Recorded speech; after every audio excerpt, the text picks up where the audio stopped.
ओम श्री गणेशाय नमः। श्री हरिनाममाला स्तोत्र। गोविंदम गोकुलानंदम गोपालं गोपीवल्लभं गोवर्धनोद्धरं धीरं तं वन्दे गोमतीप्रियं। नारायणं निराकारं नरवीरं नरोत्तमं नृसिंहं नागनाथं च तं वन्दे नरकान्तकं। पीताम्बरं पद्मनाभं पद्माक्षं पुरुषोत्तमं पवित्रं परमानन्दं तं वन्दे परमेश्वरं। राघवं रामचन्द्रं च रावणारिं रमापतिं राजीवलोचनं रामं तं वन्दे रघुनन्दनं। वामनं विश्वरूपं च वासुदेवं च विठ्ठलं विश्वेश्वरं विभुं व्यासं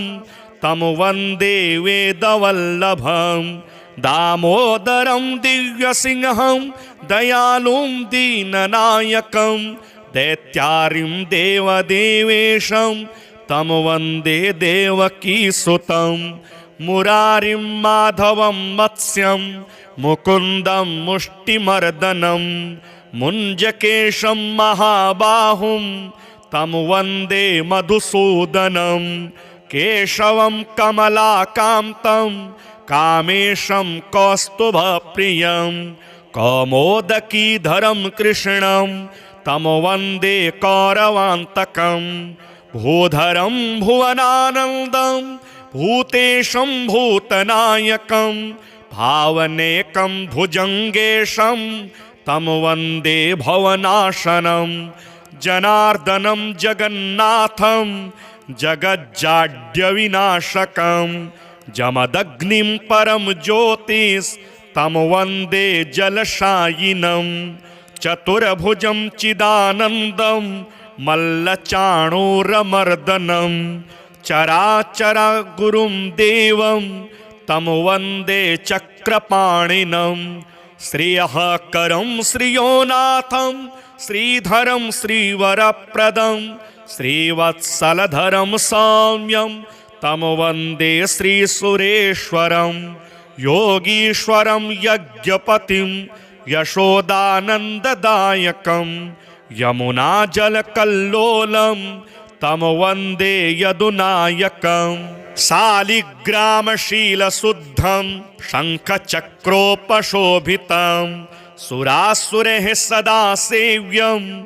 तं वन्दे साधुवल्लभं। त्रिविक्रमं तपोमूर्तिं त्रिवधघोघनाशनं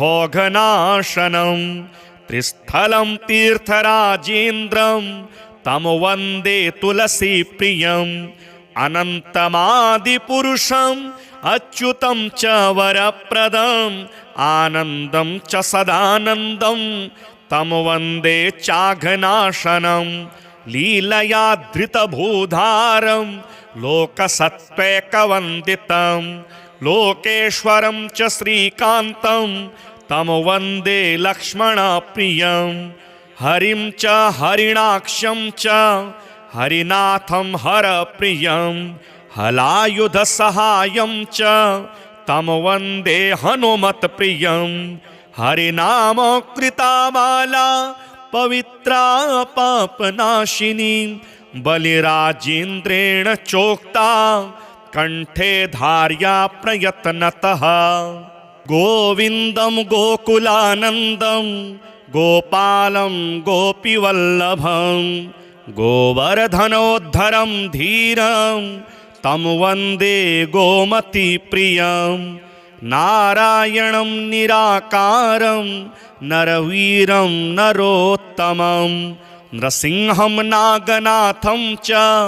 तं वन्दे नरकान्तकं। पीताम्बरं पद्मनाभं पद्माक्षं पुरुषोत्तमं पवित्रं परमानन्दं तं वन्दे परमेश्वरं। राघवं रामचन्द्रं च रावणारिं रमापतिं राजीवलोचनं रामं तं वन्दे रघुनन्दनं वामनं विश्वरूपं च वासुदेवं च विठ्ठलं विश्वेश्वरं विभुं व्यासं तं वन्दे वेदवल्लभं दामोदरं दिव्यसिंहं दयालुं दीननायकं दैत्यारिं देवदेवेशं तं वन्दे देवकीसुतं मुरारिं माधवं मत्स्यं मुकुन्दं मुष्टिमर्दनं मुञ्जकेशं महाबाहुं तं वन्दे मधुसूदनं केशवं कमलाकान्तं कामेशं कौस्तुभप्रियं कौमोदकीधरं कृष्णं तं वन्दे कौरवान्तकं भूधरं भुवनानन्दं भूतेशं भूतनायकं भावनेकं भुजङ्गेशं तं वन्दे भवनाशनं जनार्दनं जगन्नाथं जगज्जाड्यविनाशकं जमदग्निं परं ज्योतिस्तं वन्दे जलशायिनं चतुर्भुजं चिदानन्दं मल्लचाणूरमर्दनं चराचरगुरुं देवं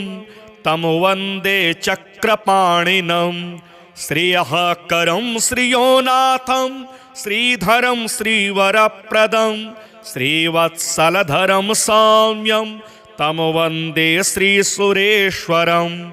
योगीश्वरं यज्ञपतिं यशोदानन्ददायकं यमुनाजलकल्लोलं तं वन्दे यदुनायकं शालिग्रामशीलशुद्धं शङ्खचक्रोपशोभितं सुरासुरैः सदा सेव्यं तं वन्दे साधुवल्लभं त्रिविक्रमं तपोमूर्तिं त्रिवधघोघनाशनं त्रिस्थलं तीर्थराजेन्द्रं तं वन्दे तुलसीप्रियं अनन्तमादिपुरुषम् अच्युतं च वरप्रदम् आनन्दं च सदानन्दं तं वन्दे चाघनाशनं लीलया धृतभूधारं लोकसत्त्वैकवन्दितं लोकेश्वरं च श्रीकान्तं तं वन्दे लक्ष्मणप्रियं हरिं च हरिणाक्षं च हरिनाथं हरप्रियं हलायुधसहायं च तं वन्दे हनुमत्प्रियं हरिनामकृतामाला पवित्रा पापनाशिनी बलिराजेन्द्रेण चोक्ता कण्ठे धार्या प्रयत्नतः गोविन्दं गोकुलानन्दं गोपालं गोपीवल्लभं गोवर्धनोद्धरं धीरं तं वन्दे गोमतीप्रियं नारायणं निराकारं नरवीरं नरोत्तमं नृसिंहं नागनाथं च तं वन्दे नरकान्तकं पीताम्बरं पद्मनाभं पद्माक्षं पुरुषोत्तमं पवित्रं परमानन्दं तं वन्दे परमेश्वरं राघवं रामचन्द्रं च रावणारिं रमापतिं राजीवलोचनं रामं तं वन्दे रघुनन्दनं वामनं विश्वरूपं च वासुदेवं च विठ्ठलं विश्वेश्वरं विभुं व्यासं तं वन्दे वेदवल्लभं दामोदरं दिव्यसिंहं दयालुं दीननायकं दैत्यारिं देवदेवेशं तं वन्दे देवकीसुतं मुरारिं माधवं मत्स्यं मुकुन्दं मुष्टिमर्दनं मुञ्जकेशं महाबाहुं तं वन्दे मधुसूदनं केशवं कमलाकान्तं कामेशं कौस्तुभप्रियं कौमोदकीधरं कृष्णं तं वन्दे कौरवान्तकं भूधरं भुवनानन्दं भूतेशं भूतनायकं भावनेकं भुजङ्गेशं तं वन्दे भवनाशनं जनार्दनं जगन्नाथं जगज्जाड्यविनाशकं जमदग्निं परं ज्योतिस्तं वन्दे जलशायिनं चतुर्भुजं चिदानन्दं मल्लचाणूरमर्दनं चराचरगुरुं देवं तं वन्दे चक्रपाणिनं श्रियःकरं श्रियोनाथं श्रीधरं श्रीवरप्रदं श्रीवत्सलधरं सौम्यं तं वन्दे श्रीसुरेश्वरं योगीश्वरं यज्ञपतिं यशोदानन्ददायकं यमुनाजलकल्लोलं तं वन्दे यदुनायकं शालिग्रामशीलशुद्धं शङ्खचक्रोपशोभितं सुरासुरैः सदा सेव्यं तं वन्दे साधुवल्लभं त्रिविक्रमं तपोमूर्तिं त्रिवधघोघनाशनं त्रिस्थलं तीर्थराजेन्द्रं तं वन्दे तुलसीप्रियम् अनन्तमादिपुरुषम् अच्युतं च वरप्रदम् आनन्दं च सदानन्दं तं वन्दे चाघनाशनं लीलया धृतभूधारं लोकसत्त्वैकवन्दितं लोकेश्वरं च श्रीकान्तं तं वन्दे लक्ष्मणप्रियं हरिं च हरिणाक्षं च हरिनाथं हरप्रियं हलायुधसहायं च तं वन्दे हनुमत्प्रियं हरिनामकृतामाला पवित्रा पापनाशिनी बलिराजेन्द्रेण चोक्ता कण्ठे धार्या प्रयत्नतः गोविन्दं गोकुलानन्दं गोपालं गोपीवल्लभं गोवर्धनोद्धरं धीरं तं वन्दे गोमतीप्रियं नारायणं निराकारं नरवीरं नरोत्तमं नृसिंहं नागनाथं च तं वन्दे नरकान्तकं पीताम्बरं पद्मनाभं पद्माक्षं पुरुषोत्तमं पवित्रं परमानन्दं तं वन्दे परमेश्वरं राघवं रामचन्द्रं च रावणारिं रमापतिं राजीवलोचनं रामं तं वन्दे रघुनन्दनं वामनं विश्वरूपं च वासुदेवं च विठ्ठलं विश्वेश्वरं विभुं व्यासं तं वन्दे वेदवल्लभं दामोदरं दिव्यसिंहं दयालुं दीननायकं दैत्यारिं देवदेवेशं तं वन्दे देवकीसुतं मुरारिं माधवं मत्स्यं मुकुन्दं मुष्टिमर्दनं मुञ्जकेशं महाबाहुं तं वन्दे मधुसूदनं केशवं कमलाकान्तं कामेशं कौस्तुभप्रियं कौमोदकीधरं कृष्णं तं वन्दे कौरवान्तकं भूधरं भुवनानन्दं भूतेशं भूतनायकं भावनेकं भुजङ्गेशं तं वन्दे भवनाशनं जनार्दनं जगन्नाथं जगज्जाड्यविनाशकं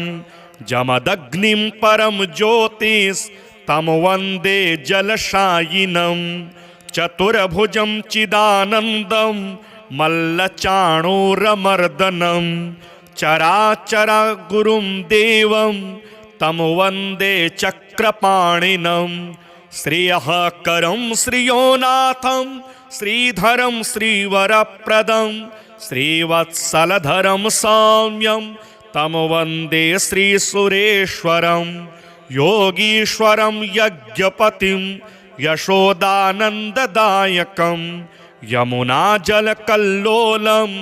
तं वन्दे यदुनायकम् शालिग्रामशीलशुद्धं शङ्खचक्रोपशोभितं सुरासुरैः सदा सेव्यं तं वन्दे साधुवल्लभं त्रिविक्रमं तपोमूर्तिं त्रिवधघोघनाशनं त्रिस्थलं तीर्थराजेन्द्रं तं वन्दे तुलसीप्रियम् अनन्तमादिपुरुषम् अच्युतं च वरप्रदम् आनन्दं च सदानन्दं तं वन्दे चाघनाशनं लीलया धृतभूधारं लोकसत्त्वैकवन्दितं लोकेश्वरं च श्रीकान्तं तं वन्दे लक्ष्मणप्रियं हरिं च हरिणाक्षं च हरिनाथं हरप्रियं हलायुधसहायं च तं वन्दे हनुमत्प्रियं हरिनामकृता माला पवित्रा पापनाशिनी बलिराजेन्द्रेण चोक्ता कण्ठे धार्या प्रयत्नतः गोविन्दं गोकुलानन्दं गोपालं गोपीवल्लभं गोवर्धनोद्धरं धीरं तं वन्दे गोमतीप्रियं नारायणं निराकारं नरवीरं नरोत्तमं नृसिंहं नागनाथं च तं वन्दे नरकान्तकं पीताम्बरं पद्मनाभं पद्माक्षं पुरुषोत्तमं पवित्रं परमानन्दं तं वन्दे परमेश्वरं राघवं रामचन्द्रं च रावणारिं रमापतिं राजीवलोचनं रामं तं वन्दे रघुनन्दनं वामनं विश्वरूपं च वासुदेवं च विठ्ठलं विश्वेश्वरं विभुं व्यासं तं वन्दे वेदवल्लभं दामोदरं दिव्यसिंहं दयालुं दीननायकं दैत्यारिं देवदेवेशं तं वन्दे देवकीसुतं मुरारिं माधवं मत्स्यं मुकुन्दं मुष्टिमर्दनं मुञ्जकेशं महाबाहुं तं वन्दे मधुसूदनं केशवं कमलाकान्तं कामेशं कौस्तुभप्रियं कौमोदकीधरं कृष्णं तं वन्दे कौरवान्तकं भूधरं भुवनानन्दं भूतेशं भूतनायकं भावनेकं भुजङ्गेशं तं वन्दे भवनाशनं जनार्दनं जगन्नाथं जगज्जाड्यविनाशकं जमदग्निं परं ज्योतिस्तं वन्दे जलशायिनं चतुर्भुजं चिदानन्दं मल्लचाणूरमर्दनं चराचरगुरुं देवं तं वन्दे चक्रपाणिनं श्रियःकरं श्रियोनाथं श्रीधरं श्रीवरप्रदं श्रीवत्सलधरं सौम्यं तं वन्दे श्रीसुरेश्वरं योगीश्वरं यज्ञपतिं यशोदानन्ददायकं यमुनाजलकल्लोलं तं वन्दे यदुनायकं शालिग्रामशीलशुद्धं शङ्खचक्रोपशोभितं सुरासुरैः सदा सेव्यं तं वन्दे साधुवल्लभं त्रिविक्रमं तपोमूर्तिं त्रिवधघोघनाशनं त्रिस्थलं तीर्थराजेन्द्रं तं वन्दे तुलसीप्रियम् अनन्तमादिपुरुषम् अच्युतं च वरप्रदम् आनन्दं च सदानन्दं तं वन्दे चाघनाशनं लीलया धृतभूधारं लोकसत्त्वैकवन्दितं लोकेश्वरं च श्रीकान्तं तं वन्दे लक्ष्मणप्रियं हरिं च हरिणाक्षं च हरिनाथं हरप्रियं हलायुधसहायं च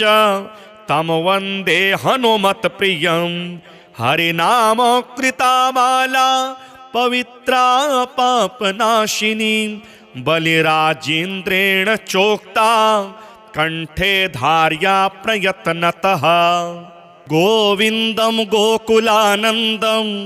गोपालं गोपीवल्लभं गोवर्धनोद्धरं धीरं तं वन्दे गोमतीप्रियं नारायणं निराकारं नरवीरं नरोत्तमं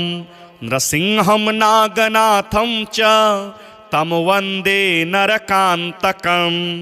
पीताम्बरं पद्मनाभं पद्माक्षं पुरुषोत्तमं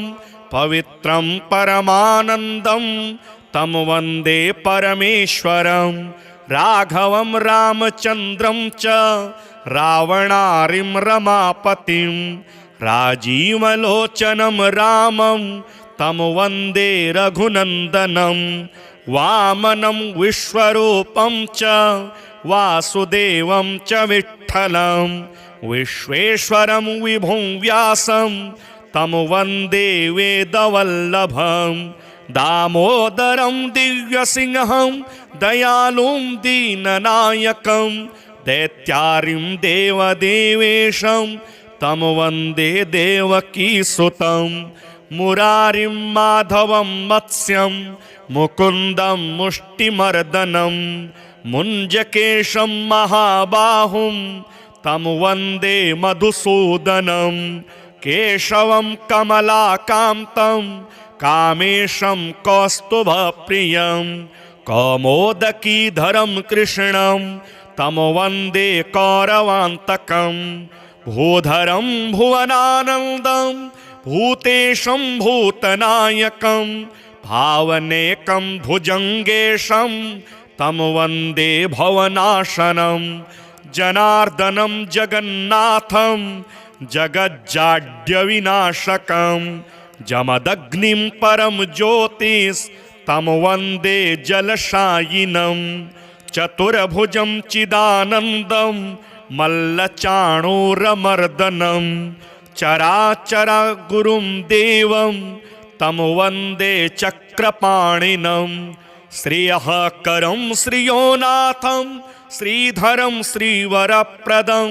श्रीवत्सलधरं सौम्यं तं वन्दे श्रीसुरेश्वरं योगीश्वरं यज्ञपतिं यशोदानन्ददायकं यमुनाजलकल्लोलं तं वन्दे यदुनायकं शालिग्रामशीलशुद्धं शङ्खचक्रोपशोभितं सुरासुरैः सदा सेव्यं तं वन्दे साधुवल्लभं त्रिविक्रमं तपोमूर्तिं त्रिवधघोघनाशनं त्रिस्थलं तीर्थराजेन्द्रं तं वन्दे तुलसीप्रियं अनन्तमादिपुरुषम् अच्युतं च वरप्रदं आनन्दं च सदानन्दं तं वन्दे चाघनाशनं लीलया धृतभूधारं लोकसत्त्वैकवन्दितं लोकेश्वरं च श्रीकान्तं तं वन्दे लक्ष्मणप्रियं हरिं च हरिणाक्षं च हरिनाथं हरप्रियं हलायुधसहायं च तं वन्दे हनुमत्प्रियं हरिनामकृतामाला पवित्रा पापनाशिनी बलिराजेन्द्रेण चोक्ता कंठे धार्या प्रयत्नतः गोविन्दं गोकुलानन्दं गोपालं गोपीवल्लभं गोवर्धनोद्धरं धीरं तं वन्दे गोमतीप्रियं नारायणं निराकारं नरवीरं नरोत्तमं नृसिंहं नागनाथं च तं वन्दे नरकान्तकं पीताम्बरं पद्मनाभं पद्माक्षं पुरुषोत्तमं पवित्रं परमानन्दं तं वन्दे परमेश्वरं राघवं रामचन्द्रं च रावणारिं रमापतिं राजीवलोचनं रामं तं वन्दे रघुनन्दनं वामनं विश्वरूपं च वासुदेवं च विठ्ठलं विश्वेश्वरं विभुं व्यासं तं वन्दे वेदवल्लभं दामोदरं दिव्यसिंहं दयालुं दीननायकं दैत्यारिं देवदेवेशं तं वन्दे देवकीसुतं मुरारिं माधवं मत्स्यं मुकुन्दं मुष्टिमर्दनं मुञ्जकेशं महाबाहुं तं वन्दे मधुसूदनं केशवं कमलाकान्तं कामेशं कौस्तुभप्रियं कौमोदकीधरं कृष्णं तं वन्दे कौरवान्तकं भूधरं भुवनानन्दं भूतेशं भूतनायकं भावनेकं भुजङ्गेशं तं वन्दे भवनाशनं जनार्दनं जगन्नाथं जगज्जाड्यविनाशकं जमदग्निं परं ज्योतिस्तं वन्दे जलशायिनं चतुर्भुजं चिदानन्दं मल्लचाणूरमर्दनं चराचरगुरुं देवं तं वन्दे चक्रपाणिनं श्रियःकरं श्रियोनाथं श्रीधरं श्रीवरप्रदं श्रीवत्सलधरं सौम्यं तं वन्दे श्रीसुरेश्वरं योगीश्वरं यज्ञपतिं यशोदानन्ददायकं यमुनाजलकल्लोलं तं वन्दे यदुनायकं शालिग्रामशीलशुद्धं शङ्खचक्रोपशोभितं सुरासुरैः सदा सेव्यं तं वन्दे साधुवल्लभं त्रिविक्रमं तपोमूर्तिं त्रिवधघोघनाशनं त्रिस्थलं तीर्थराजेन्द्रं तं वन्दे तुलसीप्रियम् अनन्तमादिपुरुषम् अच्युतं च वरप्रदम् आनन्दं च सदानन्दं तं वन्दे चाघनाशनं लीलया धृतभूधारं लोकसत्त्वैकवन्दितं लोकेश्वरं च श्रीकान्तं तं वन्दे लक्ष्मणप्रियं हरिं च हरिणाक्षं च हरिनाथं हरप्रियं हलायुधसहायं च तं वन्दे हनुमत्प्रियं हरिनामकृतामाला पवित्रा पापनाशिनी बलिराजेन्द्रेण चोक्ता कण्ठे धार्या प्रयत्नतः गोविन्दं गोकुलानन्दं गोपालं गोपीवल्लभं गोवर्धनोद्धरं धीरं तं वन्दे गोमतीप्रियं नारायणं निराकारं नरवीरं नरोत्तमं नृसिंहं नागनाथं च तं वन्दे नरकान्तकं पीताम्बरं पद्मनाभं पद्माक्षं पुरुषोत्तमं पवित्रं परमानन्दं तं वन्दे परमेश्वरं राघवं रामचन्द्रं च रावणारिं रमापतिं राजीवलोचनं रामं तं वन्दे रघुनन्दनं वामनं विश्वरूपं च वासुदेवं च विठ्ठलं विश्वेश्वरं विभुं व्यासं तं वन्दे वेदवल्लभं दामोदरं दिव्यसिंहं दयालुं दीननायकं दैत्यारिं देवदेवेशं तं वन्दे देवकीसुतं मुरारिं माधवं मत्स्यं मुकुन्दं मुष्टिमर्दनं मुञ्जकेशं महाबाहुं तं वन्दे मधुसूदनं केशवं कमलाकान्तं कामेशं कौस्तुभप्रियं कौमोदकीधरं कृष्णं तं वन्दे कौरवान्तकं भूधरं भुवनानन्दं भूतेशं भूतनायकं भावनेकं भुजङ्गेशं तं वन्दे भवनाशनं जनार्दनं जगन्नाथं जगज्जाड्यविनाशकं जमदग्निं परं ज्योतिस्तं वन्दे जलशायिनं चतुर्भुजं चिदानन्दं मल्लचाणूरमर्दनं चराचरगुरुं देवं तं वन्दे चक्रपाणिनं श्रियःकरं श्रियोनाथं श्रीधरं श्रीवरप्रदं श्रीवत्सलधरं सौम्यं तं वन्दे श्रीसुरेश्वरं योगीश्वरं यज्ञपतिं यशोदानन्ददायकं यमुनाजलकल्लोलं तं वन्दे यदुनायकं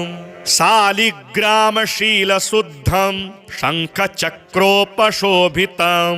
सुरासुरैः सदा सेव्यं तं वन्दे साधुवल्लभं त्रिविक्रमं तपोमूर्तिं त्रिवधघोघनाशनं त्रिस्थलं तीर्थराजेन्द्रं तं वन्दे तुलसीप्रियम् अनन्तमादिपुरुषम् अच्युतं च वरप्रदम् आनन्दं च सदानन्दं तं वन्दे चाघनाशनं लीलया धृतभूधारं लोकसत्त्वैकवन्दितं लोकेश्वरं च श्रीकान्तं तं वन्दे लक्ष्मणप्रियं हरिं च हरिणाक्षं च हरिनाथं हरप्रियं हलायुधसहायं च तं वन्दे हनुमत्प्रियं हरिनामकृतामाला पवित्रा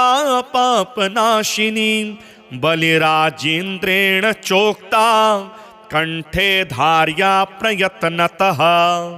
गोविन्दं गोकुलानन्दं गोपालं गोपीवल्लभं गोवर्धनोद्धरं धीरं तं वन्दे गोमतीप्रियं नारायणं निराकारं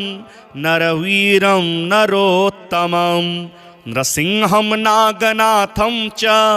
तं वन्दे नरकान्तकं पीताम्बरं पद्मनाभं पद्माक्षं पुरुषोत्तमं पवित्रं परमानन्दं तं वन्दे परमेश्वरं राघवं रामचन्द्रं च रावणारिं रमापतिं राजीवलोचनं रामं तं वन्दे रघुनन्दनं वामनं विश्वरूपं च वासुदेवं च विठ्ठलं विश्वेश्वरं विभुं व्यासं तं वन्दे वेदवल्लभं दामोदरं दिव्यसिंहं दयालुं दीननायकं दैत्यारिं देवदेवेशं तं वन्दे देवकीसुतं मुरारिं माधवं मत्स्यं मुकुन्दं मुष्टिमर्दनं मुञ्जकेशं महाबाहुं तं वन्दे मधुसूदनं केशवं कमलाकान्तं कामेशं कौस्तुभप्रियं कौमोदकीधरं कृष्णं तं वन्दे कौरवान्तकं भूधरं भुवनानन्दं भूतेशं भूतनायकं भावनेकं भुजङ्गेशं तं वन्दे भवनाशनं जनार्दनं जगन्नाथं जगज्जाड्यविनाशकं जमदग्निं परं ज्योतिस्तं वन्दे जलशायिनं चतुर्भुजं चिदानन्दं मल्लचाणूरमर्दनं चराचरगुरुं देवं तं वन्दे चक्रपाणिनं श्रेयःकरं श्रियोनाथं श्रीधरं श्रीवरप्रदं श्रीवत्सलधरं सौम्यं तं वन्दे श्रीसुरेश्वरं योगीश्वरं यज्ञपतिं यशोदानन्ददायकं यमुनाजलकल्लोलं तं वन्दे यदुनायकं शालिग्रामशीलशुद्धं शङ्खचक्रोपशोभितं सुरासुरैः सदा सेव्यं तं वन्दे साधुवल्लभं त्रिविक्रमं तपोमूर्तिं त्रिवधघोघनाशनं त्रिस्थलं तीर्थराजेन्द्रं तं वन्दे तुलसीप्रियम् अनन्तमादिपुरुषम् अच्युतं च वरप्रदम् आनन्दं च सदानन्दं तं वन्दे चाघनाशनं लीलया धृतभूधारं लोकसत्त्वैकवन्दितं लोकेश्वरं च श्रीकान्तं तं वन्दे लक्ष्मणप्रियं हरिं च हरिणाक्षं च हरिनाथं हरप्रियं हलायुधसहायं च तं वन्दे हनुमत्प्रियं हरिनामकृतामाला पवित्रा पापनाशिनी बलिराजेन्द्रेण चोक्ता कण्ठे धार्या प्रयत्नतः गोविन्दं गोकुलानन्दं गोपालं गोपीवल्लभं गोवर्धनोद्धरं धीरं तं वन्दे गोमतीप्रियं नारायणं निराकारं नरवीरं नरोत्तमं नृसिंहं नागनाथं च तं वन्दे नरकान्तकं पीताम्बरं पद्मनाभं पद्माक्षं पुरुषोत्तमं पवित्रं परमानन्दं तं वन्दे परमेश्वरं राघवं रामचन्द्रं च रावणारिं रमापतिं राजीवलोचनं रामं तं वन्दे रघुनन्दनं वामनं विश्वरूपं च वासुदेवं च विठ्ठलं विश्वेश्वरं विभुं व्यासं तं वन्दे वेदवल्लभं दामोदरं दिव्यसिंहं दयालुं दीननायकं दैत्यारिं देवदेवेशं तं वन्दे देवकीसुतं मुरारिं माधवं मत्स्यं मुकुन्दं मुष्टिमर्दनं मुञ्जकेशं महाबाहुं तं वन्दे मधुसूदनं केशवं कमलाकान्तं कामेशं कौस्तुभप्रियं कौमोदकीधरं कृष्णं तं वन्दे कौरवान्तकं भूधरं भुवनानन्दं भूतेशं भूतनायकं भावनेकं भुजङ्गेशं तं वन्दे भवनाशनं जनार्दनं जगन्नाथं जगज्जाड्यविनाशकं जमदग्निं परं ज्योतिस्तं वन्दे जलशायिनं चतुर्भुजं चिदानन्दं मल्लचाणूरमर्दनं चराचरगुरुं देवं तं वन्दे चक्रपाणिनं श्रेयःकरं श्रियोनाथं श्रीधरं श्रीवरप्रदं श्रीवत्सलधरं सौम्यं तं वन्दे श्रीसुरेश्वरं योगीश्वरं यज्ञपतिं यशोदानन्ददायकं यमुनाजलकल्लोलं तं वन्दे यदुनायकं शालिग्रामशीलशुद्धं शङ्खचक्रोपशोभितं सुरासुरैः सदा सेव्यं तं वन्दे साधुवल्लभं त्रिविक्रमं तपोमूर्तिं त्रिवधघोघनाशनं त्रिस्थलं तीर्थराजेन्द्रं तं वन्दे तुलसीप्रियम् अनन्तमादिपुरुषम् अच्युतं च वरप्रदम् आनन्दं च सदानन्दं तं वन्दे चाघनाशनं लीलया धृतभूधारं लोकसत्त्वैकवन्दितं लोकेश्वरं च श्रीकान्तं तं वन्दे लक्ष्मणप्रियं हरिं च हरिणाक्षं च हरिनाथं हरप्रियं हलायुधसहायं च तं वन्दे हनुमत्प्रियं हरिनाम कृतामाला पवित्रा पापनाशिनी बलिराजेन्द्रेण चोक्ता कंठे धार्या प्रयत्नतः गोविन्दं गोकुलानन्दं गोपालं गोपीवल्लभं गोवर्धनोद्धरं धीरं तं वन्दे गोमतीप्रियं नारायणं निराकारं नरवीरं नरोत्तमं नृसिंहं नागनाथं च तं वन्दे नरकान्तकं पीताम्बरं पद्मनाभं पद्माक्षं पुरुषोत्तमं पवित्रं परमानन्दं तं वन्दे परमेश्वरं राघवं रामचन्द्रं च रावणारिं रमापतिं राजीवलोचनं रामं तं वन्दे रघुनन्दनं वामनं विश्वरूपं च वासुदेवं च विठ्ठलं विश्वेश्वरं विभुं व्यासं तं वन्दे वेदवल्लभं दामोदरं दिव्यसिंहं दयालुं दीननायकं दैत्यारिं देवदेवेशं तं वन्दे देवकीसुतं मुरारिं माधवं मत्स्यं मुकुन्दं मुष्टिमर्दनं मुञ्जकेशं महाबाहुं तं वन्दे मधुसूदनं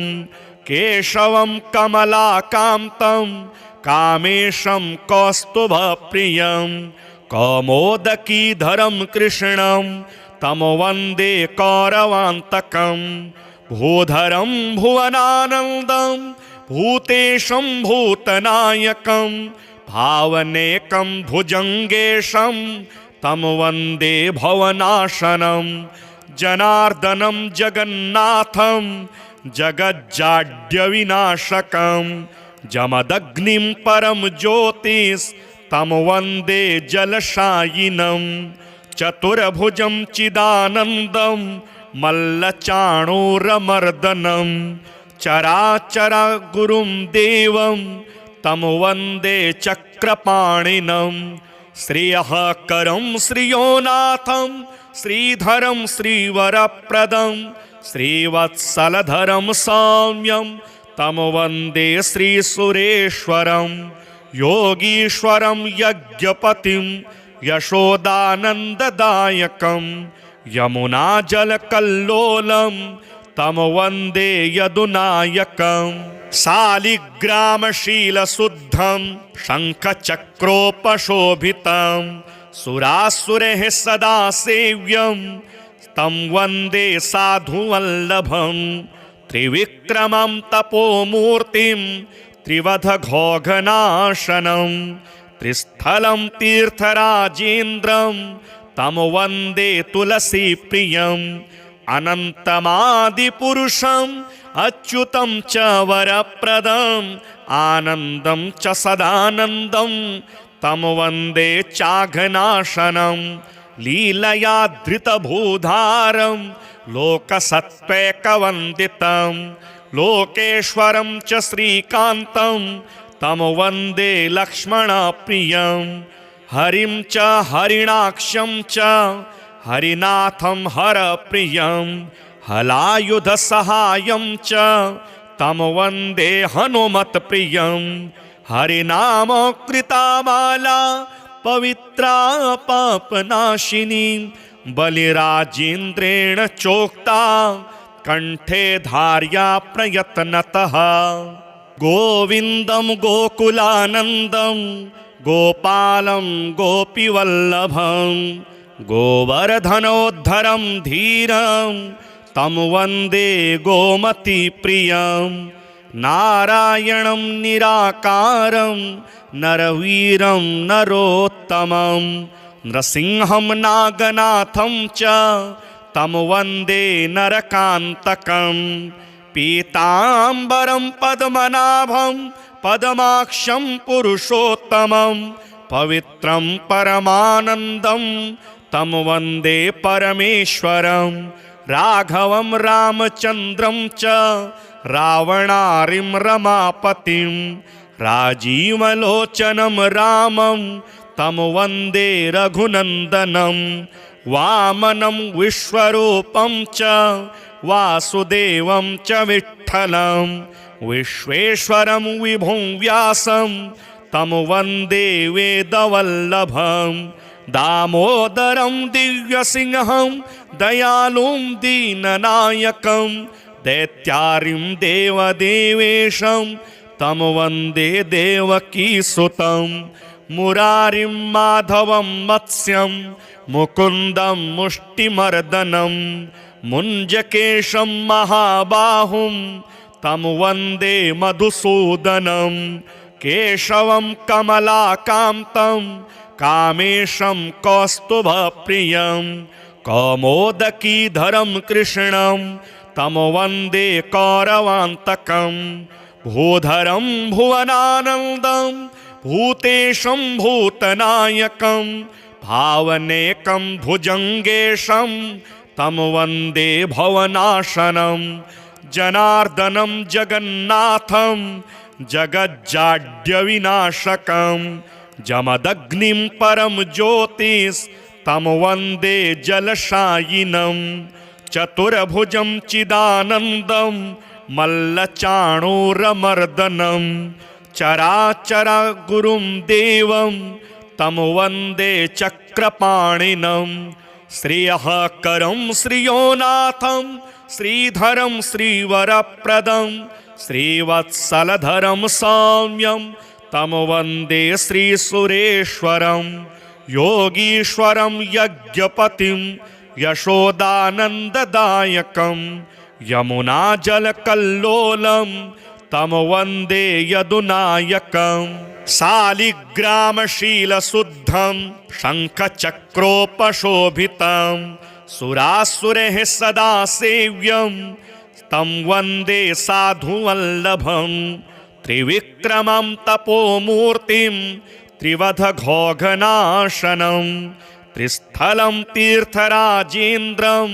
तं वन्दे तुलसीप्रियम् अनन्तमादिपुरुषम् अच्युतं च वरप्रदम् आनन्दं च सदानन्दं तं वन्दे चाघनाशनं लीलया धृतभूधारं लोकसत्त्वैकवन्दितं लोकेश्वरं च श्रीकान्तं तं वन्दे लक्ष्मणप्रियं हरिं च हरिणाक्षं च हरिनाथं हरप्रियं हलायुधसहायं च तं वन्दे हनुमत्प्रियं हरिनामकृतामाला पवित्रा पापनाशिनी बलिराजेन्द्रेण चोक्ता कण्ठे धार्या प्रयत्नतः गोविन्दं गोकुलानन्दं गोपालं गोपीवल्लभं गोवर्धनोद्धरं धीरं तं वन्दे गोमतीप्रियं नारायणं निराकारं नरवीरं नरोत्तमं नृसिंहं नागनाथं च तं वन्दे नरकान्तकं पीताम्बरं पद्मनाभं पद्माक्षं पुरुषोत्तमं पवित्रं परमानन्दं तं वन्दे परमेश्वरं राघवं रामचन्द्रं च रावणारिं रमापतिं राजीवलोचनं रामं तं वन्दे रघुनन्दनं वामनं विश्वरूपं च वासुदेवं च विठ्ठलं विश्वेश्वरं विभुं व्यासं तं वन्दे वेदवल्लभं दामोदरं दिव्यसिंहं दयालुं दीननायकं दैत्यारिं देवदेवेशं तं वन्दे देवकीसुतं मुरारिं माधवं मत्स्यं मुकुन्दं मुष्टिमर्दनं मुञ्जकेशं महाबाहुं तं वन्दे मधुसूदनं केशवं कमलाकान्तं कामेशं कौस्तुभप्रियं कौमोदकीधरं कृष्णं तं वन्दे कौरवान्तकं भूधरं भुवनानन्दं भूतेशं भूतनायकं भावनेकं भुजङ्गेशं तं वन्दे भवनाशनं जनार्दनं जगन्नाथं जगज्जाड्यविनाशकं जमदग्निं परं ज्योतिस्तं वन्दे जलशायिनं चतुर्भुजं चिदानन्दं मल्लचाणूरमर्दनं चराचरगुरुं देवं तं वन्दे चक्रपाणिनं श्रियःकरं श्रियोनाथं श्रीधरं श्रीवरप्रदं श्रीवत्सलधरं सौम्यं तं वन्दे श्रीसुरेश्वरं योगीश्वरं यज्ञपतिं यशोदानन्ददायकं यमुनाजलकल्लोलं तं वन्दे यदुनायकं शालिग्रामशीलशुद्धं शङ्खचक्रोपशोभितं सुरासुरैः सदा सेव्यं तं वन्दे साधुवल्लभं त्रिविक्रमं तपोमूर्तिं त्रिवधघोघनाशनं त्रिस्थलं तीर्थराजेन्द्रं तं वन्दे तुलसीप्रियम् अनन्तमादिपुरुषम् अच्युतं च वरप्रदम् आनन्दं च सदानन्दं तं वन्दे चाघनाशनं लीलया धृतभूधारं लोकसत्त्वैकवन्दितं लोकेश्वरं च श्रीकान्तं तं वन्दे लक्ष्मणप्रियं हरिं च हरिणाक्षं च हरिनाथं हरप्रियं हलायुधसहायं च तं वन्दे हनुमत्प्रियं हरिनामकृतामाला पवित्रा पापनाशिनी बलिराजेन्द्रेण चोक्ता कण्ठे धार्या प्रयत्नतः गोविन्दं गोकुलानन्दं गोपालं गोपीवल्लभं गोवर्धनोद्धरं धीरं तं वन्दे गोमतीप्रियं नारायणं निराकारं नरवीरं नरोत्तमं नृसिंहं नागनाथं च तं वन्दे नरकान्तकं पीताम्बरं पद्मनाभं पद्माक्षं पुरुषोत्तमं पवित्रं परमानन्दं तं वन्दे परमेश्वरं राघवं रामचन्द्रं च रावणारिं रमापतिं राजीवलोचनं रामं तं वन्दे रघुनन्दनं वामनं विश्वरूपं च वासुदेवं च विठ्ठलं विश्वेश्वरं विभुं व्यासं तं वन्दे वेदवल्लभं दामोदरं दिव्यसिंहं दयालुं दीननायकं दैत्यारिं देवदेवेशं तं वन्दे देवकीसुतं मुरारिं माधवं मत्स्यं मुकुन्दं मुष्टिमर्दनं मुञ्जकेशं महाबाहुं तं वन्दे मधुसूदनं केशवं कमलाकान्तं कामेशं कौस्तुभप्रियं कौमोदकीधरं कृष्णं तं वन्दे कौरवान्तकं भूधरं भुवनानन्दं भूतेशं भूतनायकं भावनेकं भुजङ्गेशं तं वन्दे भवनाशनं जनार्दनं जगन्नाथं जगज्जाड्यविनाशकं जमदग्निं परं ज्योतिस्तं वन्दे जलशायिनं चतुर्भुजं चिदानन्दं मल्लचाणूरमर्दनं चराचरगुरुं देवं तं वन्दे चक्रपाणिनं श्रेयःकरं श्रियोनाथं श्रीधरं श्रीवरप्रदं श्रीवत्सलधरं सौम्यं तं वन्दे श्रीसुरेश्वरं योगीश्वरं यज्ञपतिं यशोदानन्ददायकं यमुनाजलकल्लोलं तं वन्दे यदुनायकं शालिग्रामशीलशुद्धं शङ्खचक्रोपशोभितं सुरासुरैः सदा सेव्यं तं वन्दे साधुवल्लभं त्रिविक्रमं तपोमूर्तिं त्रिवधघोघनाशनं त्रिस्थलं तीर्थराजेन्द्रं तं वन्दे तुलसीप्रियम् अनन्तमादिपुरुषम् अच्युतं च वरप्रदम् आनन्दं च सदानन्दं तं वन्दे चाघनाशनं लीलया धृतभूधारं लोकसत्त्वैकवन्दितं लोकेश्वरं च श्रीकान्तं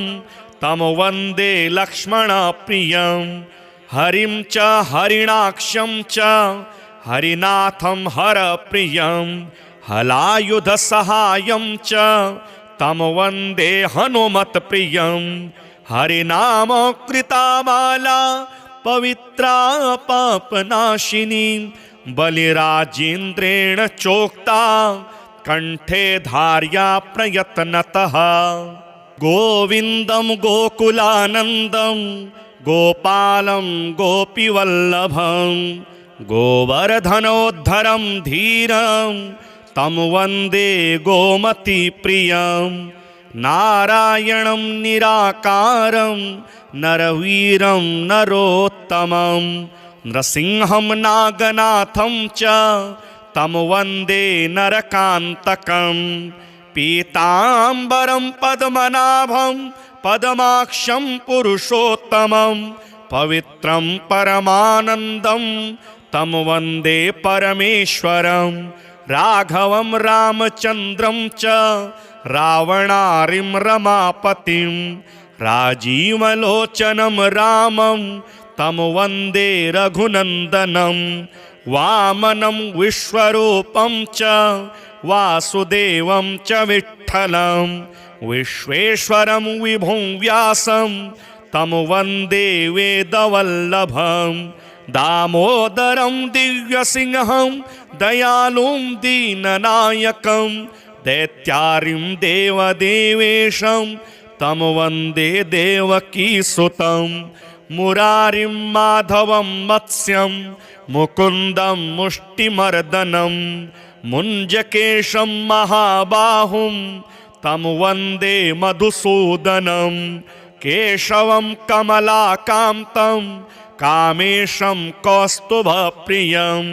कौमोदकीधरं कृष्णं तं वन्दे कौरवान्तकं भूधरं भुवनानन्दं भूतेशं भूतनायकं भावनेकं भुजङ्गेशं तं वन्दे भवनाशनं जनार्दनं जगन्नाथं जगज्जाड्यविनाशकं जमदग्निं परं ज्योतिस्तं वन्दे जलशायिनं चतुर्भुजं चिदानन्दं मल्लचाणूरमर्दनं चराचरगुरुं देवं तं वन्दे चक्रपाणिनं श्रेयःकरं श्रियोनाथं श्रीधरं श्रीवरप्रदं श्रीवत्सलधरं सौम्यं तं वन्दे श्रीसुरेश्वरं योगीश्वरं यज्ञपतिं यशोदानन्ददायकं यमुनाजलकल्लोलं तं वन्दे यदुनायकं शालिग्रामशीलशुद्धं शङ्खचक्रोपशोभितं सुरासुरैः सदा सेव्यं तं वन्दे साधुवल्लभं त्रिविक्रमं तपोमूर्तिं त्रिवधघोघनाशनं त्रिस्थलं तीर्थराजेन्द्रं तं वन्दे तुलसीप्रियम् अनन्तमादिपुरुषम् अच्युतं च वरप्रदम् आनन्दं च सदानन्दं तं वन्दे चाघनाशनं लीलया धृतभूधारं लोकसत्त्वैकवन्दितं लोकेश्वरं च श्रीकान्तं तं वन्दे लक्ष्मणप्रियं हरिं च हरिणाक्षं च हरिनाथं हरप्रियं हलायुधसहायं च तं वन्दे हनुमत्प्रियं हरिनामकृतामाला पवित्रा पापनाशिनी बलिराजेन्द्रेण चोक्ता कण्ठे धार्या प्रयत्नतः।